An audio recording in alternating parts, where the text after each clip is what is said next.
Hello everyone, and thank you for joining me on yet another demos construction suggestion video for Planetside 2.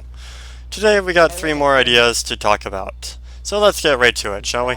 So to kick us off with the first one, let's talk about the fact that not all turrets will engage all hostiles that are currently available to them.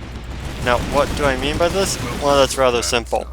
Say you have a random infantry walking up to your base and you have an anti-vehicle turret and an anti-infantry turret and an anti-air turret, but only the anti-infantry turret will shoot. It would be kinda nice to see all of the turret types just auto lock on and start targeting the infantry. And then if tanks start to show up, the tank turrets would start to shoot the tanks over the infantry, and same for the flak turrets. So basically we're turning this into a priority list of what to shoot. They could shoot anything, but they should be shooting this before they shoot that, which would actually allow your turrets to be a bit more effective with covering an area. At least to my knowledge. We see this in any other game. Heck, there's a reason why infantry will grab just about any gun that they can find and then start lobbing rounds at the enemy in hopes that if not getting any kills, to do just any kinds of suppression fire upon the enemy to further aid other teammates. Next on the roster of problems that needed to be addressed is the AI range of engagement, as currently I have no idea if it's short range, far range, or medium range, because as it currently stands, I've seen the AI turrets engage the enemy at basically all ranges, but with no consistency, because sometimes I'll see enemy soldiers walk right up and the turrets just don't even notice them.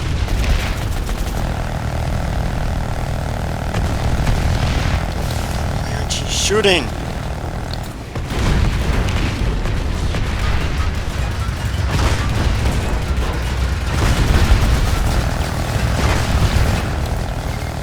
Shoot! Shoot! Why are you not shooting them? You can shoot! You have a module! Why are you not shooting? Why?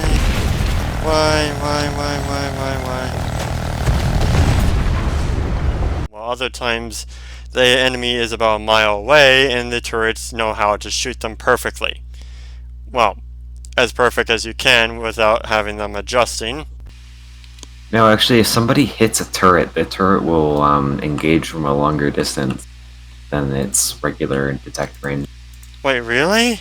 Yeah, I just learned that today. How'd you learn It was in that? one of the tooltips. It was in one of the loading screen tooltips. It said player place turrets if will be able to see targets farther away if they were engaged. Or something like that. I don't remember the exact Oh wording. my freaking god, I was making a video talking about just that. If nothing else, it would be kinda nice to just know exactly how far out your turrets do engage the enemy with. Furthermore, if you look on screen right now, you can probably see a base of mine that's being melted by a bunch of, vanguards. Right now, that are engaging from range outside of the AI's ability to shoot, which means the base is melted due to being outranged by players, and the base has no way of really defending itself. Look, I'm not trying to say we should be able to snipe a player from a mile away. I'm just trying to get it so the base can actually give a fight a mile away. Or at the very least just kinda scare the enemy to fall back a little. Finally, I've noticed one last problem that all construction bases seem to run into.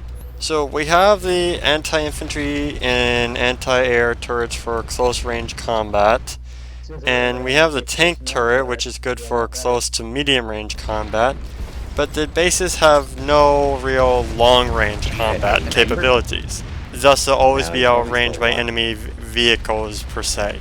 This could be a bit of a problem, and one that could be easily rectified, if I may suggest. If we were to take, say, the flail and make it so when it has the AI module attached to it and it has been set to automatic, the flail from there could then act like a mortar from Men of War Assault Squad 2 and to start shelling the enemy position but have horrible accuracy.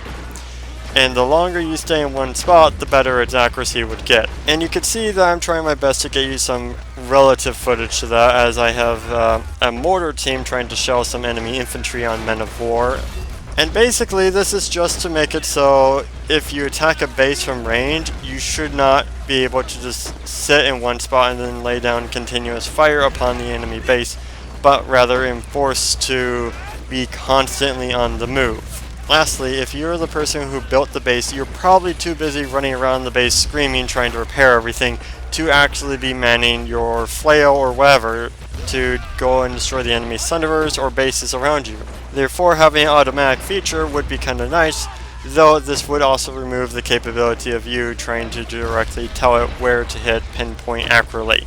So in that regard, I do feel like it's kind of balanced in that sense. In any case, thank you for listening to me if you still are, and have a good day, and I'll see you on my next episode.